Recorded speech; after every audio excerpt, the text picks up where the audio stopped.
Sir Thaman గారికి ఇచ్చేయండి sir ముందు మాకు. ఇది జామ్ జంక్షన్ జామ్ జంక్షన్ గారు తమన్ గారికి ఒకసారి ఇవ్వండి సార్ ముందు మాకు. ఇమీడియట్గా రిలీజ్ తమన్ గారితో చేయించే రీ రికార్డింగ్ ఎలా ఉండబోతుంది, పాటలు నెక్స్ట్ రెండో సింగిల్ ఎప్పుడు రాబోతుంది, ఫ్యాన్స్కి బొచ్చెడు క్వశ్చన్లు ఉన్నాయి. ఇటువంటి అన్నిటికీ ఇక్కడ సమాధానం ఇస్తే వాళ్ళు చాలా హ్యాపీగా ఫీల్ అవుతారు. మొన్న దిల్ రాజు గారు ఒక మంచి బ్లాస్ట్ ఇచ్చారు, డిసెంబర్లో రిలీజ్ అని. So will start updates from August end sir. రఫ్లీ సెకండ్ సింగిల్ రాలేదు కదా, అదే ఆగస్ట్ ఎండ్ నుంచి అనుకుంటున్నాం సార్. ఇంకా డేట్ శంకర్ గారు ఫిక్స్ చేయాలి. ఎన్ని 7 పాటలా సార్?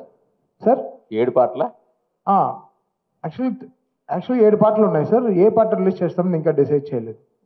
ఒక పాట ఆల్రెడీ లీక్ అయిపోయింది, బయటకు వచ్చింది, జరగండి అని. సో ఇప్పుడు ఇంకో నెక్స్ట్ సాంగ్ లీక్ అవ్వక ముందు ఇచ్చేద్దాం అంటే సార్. ఇంకా అవ్వదులేండి. Thank you sir. మీరు ఏకంగా గార్డెన్ తాళాలన్నీ వేసారు దాన్ని. అదే అదే సార్. మారుతి గారు సంక్రాంతికి ఏమైనా? ఇది జామ్ జంక్షన్. మీరు ఎన్ని చెప్పినా మేము అదే అడుగుతాం సార్. ఇప్పుడేం లేదు సార్, అది చెప్తాం సార్. మీకు ఫస్ట్ తెలియకుండా మేము చెప్పకపోయినా మీకు తెలుస్తుంది, చెప్పాల్సిన టైం వచ్చింది. ఏంటి సార్ ఈ మారుతి టీ మార్ట్స్ అని పెట్టారు.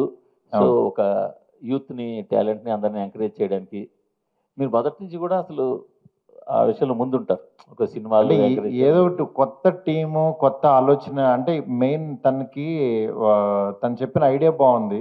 అంటే ఒక ప్లేస్లో ఒక 6 మెంబర్స్ 6 టీమ్స్ ప్లే చేయడం మనకి ఇంతవరకు హైదరాబాద్లో కానీ ఎక్కడ జరగలేదు ఇలాంటి కాన్సెప్ట్.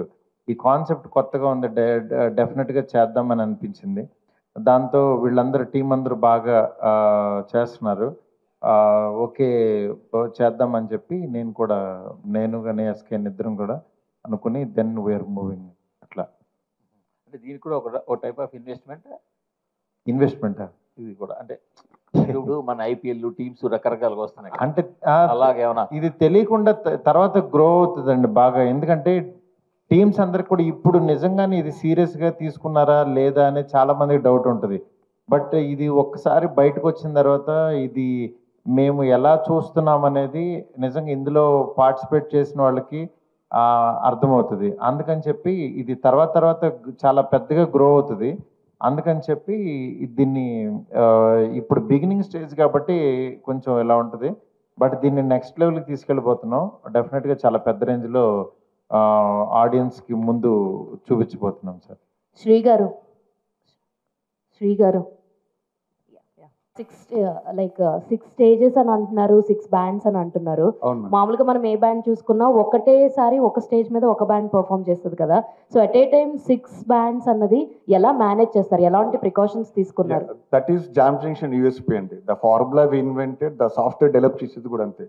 సింగిల్ స్టేజెస్ కాకుండా ఇప్పుడు మనం చూసిన కాన్సెప్ట్స్లో single stage, single pay loud output ఉంటుంది. But 6 stages we're having 6 separate engineers for every band. 7th ఇంజనీర్కి అవుట్పుట్ వెళ్తుంది కామన్గా. So that's where we're working out. The PA will be the single output and rest all engineers working differently on this.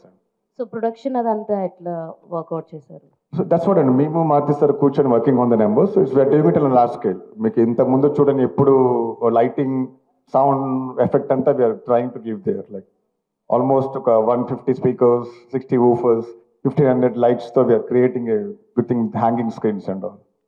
Thank you. Maruti garu sir, మీ speech అంతా not my cup of tea అంట చాలా తక్కువ మాట్లాడారు. ఈ స్పీచ్లో మీ అమ్మాయి గురించి ఏదైనా చెప్తారేమో అని చెప్పి వస్తా ఉన్నా నేను. ఎవరు? మా అమ్మాయి గురించి? అంటే మీరు లాస్ట్ టైం మనం మాట్లాడుకున్నప్పుడు కూడా మీ అమ్మాయిది కానీ అబ్బాయిది కానీ టాలెంట్ గురించి చెప్పారు. సినిమాల్లో మీకు అప్పుడప్పుడు చిన్న చిన్న ఇన్పుట్స్ ఏమి ఇస్తారో కూడా చెప్పారు. ఈవెన్ ప్రభాస్ గారిని కూడా ఇంప్రెస్ చేశారని చెప్పారు ఆవిడ అప్పుడు. బట్ ఏంటంటే చాలా తక్కువ మాట్లాడుతున్నారు. Not fair. ఏంటి చెప్పండి అసలు, ఎప్పుడు ఇంట్రడ్యూస్ చేస్తారు? అలా కాదు, ఇంట్రడక్షన్ అని కాదు. ఇప్పుడు లైఫ్లో ఏమవుద్దంటే ఫాదర్తో పాటు నేనేం చేస్తున్నానో చూసుకుంటూ వెళ్ళడం, నెక్స్ట్ వాళ్ళకు కూడా ఇంట్రెస్ట్ ఉండాలి. అట్ ద సేమ్ టైం ఏంటంటే క్రియేటివ్గా ఉంటే తను అక్కడ ఆ ప్రెజెన్స్ కోరుకుంటుంది. అందుకని చెప్పి తనకి ఎవరిని నేను ఏంటంటే ఫోర్స్ చేయను, ఇంట్లో ఈ పని చేయి అది అన్ను. దానికి కొంచెం ఏంటంటే ఈ టీంతో కలవటం, ఈ ప్రోగ్రామ్ ఇదంతా బాగుంది అనిపించింది. దెన్ వీళ్ళతో మూవ్ అవుతుంది, ఓకే డన్ అన్నాను. అట్లా అంతేకాని దాని ఎయిమ్స్ అవన్నీ వేరే నెక్స్ట్ లెవెల్కి వెళ్తుంది, తీసుకెళ్తాను ఎట్లాగో. బట్ మీన్ వైల్ ఏదో ఒకటి చేయాలి కదా.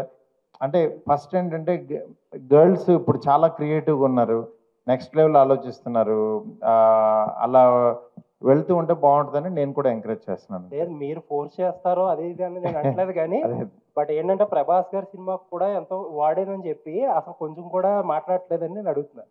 లేదు లేదండి, అంటే ఏ సినిమాకైనా ఆ సినిమాతో అంటే నాతో పాటు క్రియేటివ్ సైడ్ దానికి కెమెరా ఇష్టం, విఎఫ్ఎక్స్ ఇష్టం, అందుకని చెప్పి దెన్ షీఈ్ ఆల్సో వర్కింగ్ అనమాట ఇన్ దట్. అది ఇప్పుడు ప్రభాస్ గారు పెద్ద హిట్ కొట్టేశారు, ఇప్పుడు మళ్ళీ మీ మీద ఇంకా ప్రెషర్ బాధ్యత బాగా పెరిగిపోయింది.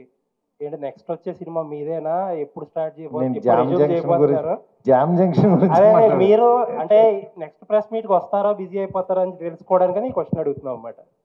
నెక్స్ట్ ప్రెస్ మీట్ కి ఈ jam junction next press meet కి వస్తారో లేదో తెలియడానికని ఈ షూటింగ్ గురించి అడుగు. లేదండి, అంటే నేను ఇప్పుడు నెక్స్ట్ మంత్ నుంచి షూట్ ఉంది, షూట్కి వెళ్తున్నాము.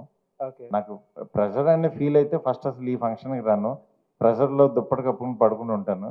బట్ ఐఎమ్ వెరీ హ్యాపీ, ఎందుకంటే ఆయన అంత పెద్ద హిట్ ఇవ్వడం అనేది నిజంగా ఇండస్ట్రీ అంతటికి ఒక్కసారి అంటే ఒక స్తబ్దతగా ఉన్న థియేటర్లు మూసేస్తున్నారని ఈ మధ్య అలాంటివి చాలా విన్నాం.